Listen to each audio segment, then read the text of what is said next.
Hello, my name's Tim Shoebridge. Welcome to this video, the subject of which is this. Wow, it's quite big, isn't it? It is big. It is a big old bad boy, this one, and it's rather beautiful, I have to say. It's not the pastel coloured one that they came out originally.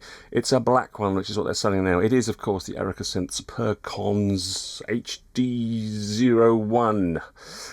Yeah, whatever that stands for. There it is. I bought this with my own money. I've had it for a couple of months. I didn't get any discounts on it or anything like that. I just decided I wanted to buy it.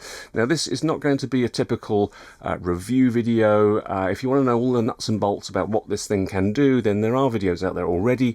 Lupop, for example, has done his normal, wonderful job of giving you all the insights into what this thing is capable of doing. What I thought I'd do in this video is to sort of share with you how I am using this instrument, or attempting to use it, should I say, sort of my way of implementing it and introducing it into my studio. That's really what I want to talk about, because I'm not really into drum machines. I don't use drum machines. They just don't feature in my music very much. And I'm not really comfortable using them. And so why am I doing this video, and why have I got a Perkons? Well, it's not actually a drum machine in the kind of traditional sense of the word, and I don't think Erica Synths actually market it as a traditional drum machine either. It's a drum machine, yes, but it's also a drone machine, and it's a synthesizer thing. So, and it's because the Perkons kind of crosses those boundaries and has a wider sort of sonic palette than a traditional drum machine. That's why I decided to go for it. I've been keeping an eye on it for a very, very long time, and sort of sitting on the fence as to whether I should get one or not. Now I've got one, and in this video I'll show you what I am doing with it. I hope that's of interest to you. As always, thank you very, very much for watching.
I'm guessing that might not have been what you're expecting from a Perkons demo. And what was with all of that other gear and cables and stuff? Well, let's find out.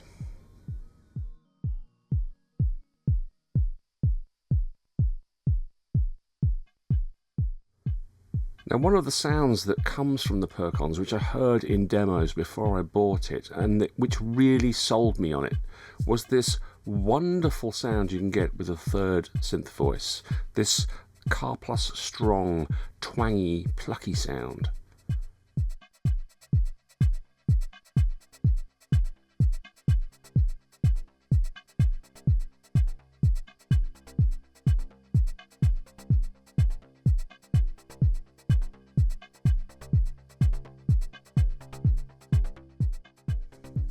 And it's tunable, which is what I'm doing here using the modulator LFO.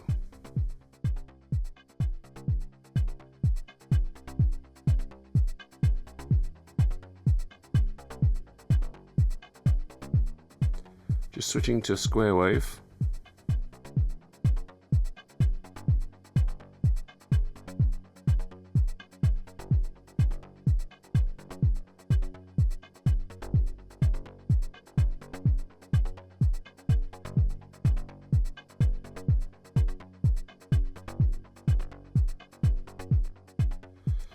We'll come back to the tuning capability of these synth voices in a minute, but first, why all of this gear? Well, when I was sort of like looking and listening to reviews and demos of the Perkons before I bought it, there were a couple of things that concerned me. The first was the lack of stereo in this instrument. It's mono all the way through the audio chain. It's mono in terms of the voices. You can't pan them at all. Then it goes into some effects, which are mono effects, and then you have one single output out the back of it. I just want to have stereo in whatever I record.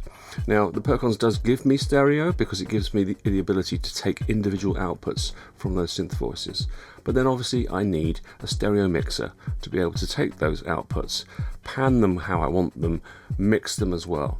And then the other thing that concerned me was the lack of effects inside Perkons. Now, Erica Synths do some wonderful multi-effects units, Eurorack and outside of Eurorack. Yet here we have some very, very basic effects in Perkons, and they are mono.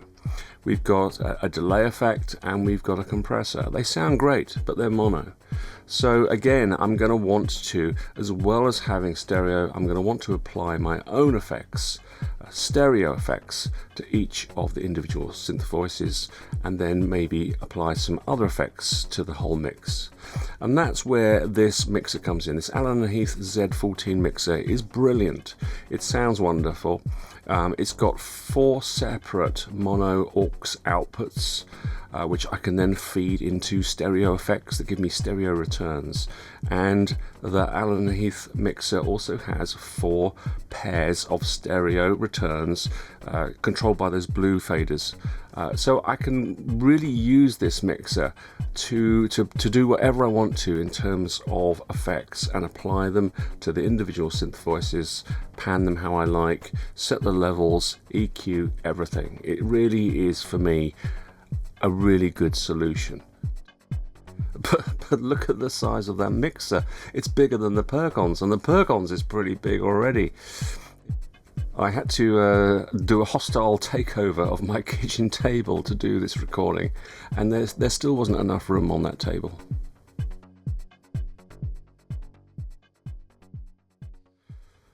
So coming back to the tunable nature of those synth voices, I mean, obviously it depends on what particular algorithm they are playing, whether it's an atonal percussive sound or a sound that you can tune.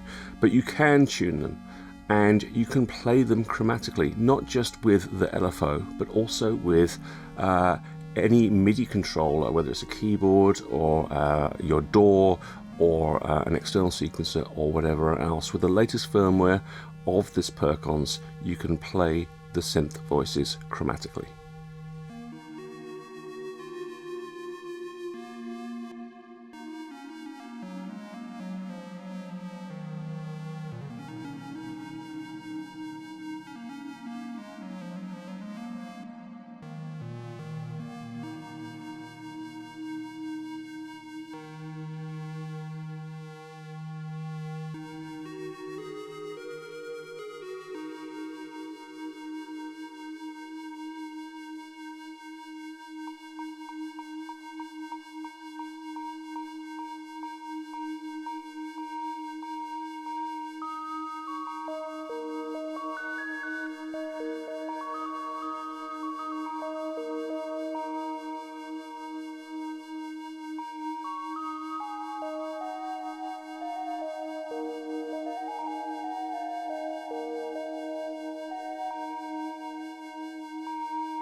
So with that latest firmware update, what you can do is you can address the individual voices within the Perkons using a different MIDI channel number and then send it note data. Now with the decay controls on each of those voices turned up to maximum, if you turn the decay control fully clockwise, then what you do is you permanently sustain the sound coming from that synth voice, which is great for drones. But what I'm doing here is I am sustaining a synth voice, play a note, get that note to sustain, and then I'm switching to a different MIDI channel, and then I'm playing one of the other synth voices. And you can have a ton of fun and be, very, very creative by doing this, by taking turns with each synth voice and just playing and noodling along.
So that mixer setup I showed you on my kitchen table, it's a great solution. It is a really good solution. It gives me a huge amount of flexibility in terms of the different effects units that I can plug in and use.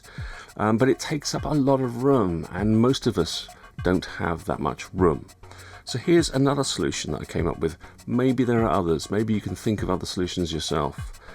Here I'm using the Roland MC707, and I know that sounds like a strange idea, but the MC707 is actually something that I used some years ago now when I did a review of the Vermona Performer Mark II. Now the MC707, it's a groove box. It's got 8-track sequencer in it. Now those tracks can play drum sounds, they can play tonal sounds like pads and leads and basses, but they can also be audio tracks, and this is really amazing. So what I'm doing is I'm taking those 4 individual outputs from the Perkons, and I am putting them into the 4 available inputs in the Roland MC707. And then what I'm able to do through the menu system is assign each of those inputs to individual tracks. Those last 4 sliders you can see on the 707 are assigned to each of the synth voices in the Perkons. Let me show you how it works.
So, is it all thumbs up and smiley faces for the Perkons HD-01?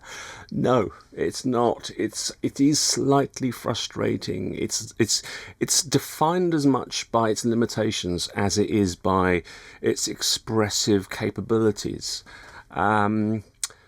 You know, the synth engines, they've got some really quite lovely and interesting sounds going on there, but they are very limited compared to a regular synth, regular mono synth. You know, there's an LFO on board, but it's a global LFO, so you can't have individual synth voices with their own modulations. You know, they're all working at the same speed. That's a big limitation. There's no attack phase on the envelope generator. There is one inside there, there's a decay, but there's no attack. And I can understand why there wouldn't be an attack if it's a drum machine, because drum sounds don't need slow attacks. But, generally speaking, but maybe they do. But, you know, lots of drum machines don't have attack phases to the envelopes. But you know what? If you're going to take this beyond being a drum machine, you're going to play drones and ambient soundscapes, then you want slow attacks, and there isn't one there. And that is a big limitation for me. What else is a limitation? The sequencer is only 16 steps. Erica Synths, even their basic Eurorack sequencer module is 64 steps, and this one's 16. I just don't get why they did that at all. I don't get it. I really don't. Let's face it, it's just about firmware, it's about the software, it's about programming it to be 64 rather than 16. Yeah, you just need a button to be able to sort of like go through 4 pages. It would be so simple for them to add. I really do think it would be so simple for them to add multiple pages to the pattern and make them bigger, but probably they can't anymore because of what they've built. And at the end of the day, It's a shame. Why have they given us 16 steps? 16 steps again, if it's just a simple drum machine churning out the same thing, right? 4 on the floor, blah, blah, blah, then fine, 16 steps will get you there. But actually, if you want to take it beyond that and have it playing chromatically and soundscapes and you know, sort of synth sounds, you want more. You want more than the 16 steps. I want more than 16 steps. That is a limitation that you have to work within. What else? You saw me playing, sometimes recording, using the keyboard actually, but recording in real time. Real-time recording is great, but there's no click track. So you have to basically, at least temporarily, use up one of your tracks and put some sort of like percussive sounds on it to get a click track going so that you can then record the other ones. What I was doing was just sort of like just watching the LEDs go by and then try and play in time. It's quantized and it's great. The quantization works great, but then you probably would like to nudge some of your timings around a bit and get some feel in there that it doesn't provide. It is a basic sequencer, yet that's kind of half of what this thing is a sequencer. Some synth voices and a sequencer. You know, I mean, I could go on and on and on all day long about the limitations and the omissions that there are in this instrument, but that would be really, really missing the point.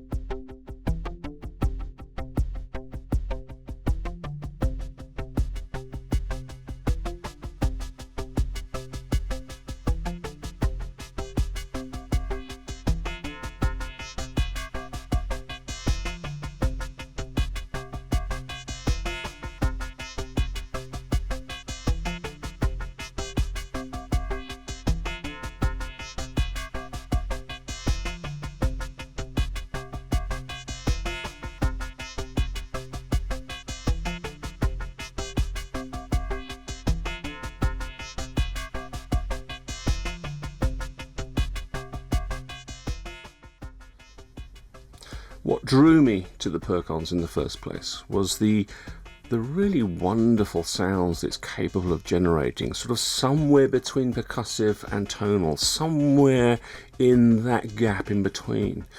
So it's capable of creating, you know, percussive, rhythmic sequences, patterns, that kind of sort of like bridge the gap between a drum machine and a synthesizer. And that is really how Erica Synths are marketing this thing, and it works for me. It fills in a gap. As I said right at the beginning of the video, I'm not into drum machines per se. They are rather limiting, too repeating, mundane, boring for me. My kind of music doesn't need a constant repetition of a drum sound, and the Perkons takes me away from that. And to be honest with you, I want to sort of like, I've tried many times. I've owned many drum machines over the years. I've tried using them and I've kind of given up on them. With the Perkons, I'm hoping that because it takes me away from a traditional drum machine, that I will actually use it more. And I am very pleased with how I'm using it so far. I'm enjoying it, and it is creative for me. And it's creating stuff that I can then hang synthesizer sounds and sequences on top of and build out tracks that way. I am enjoying it. I mean, it is very expensive for what you get.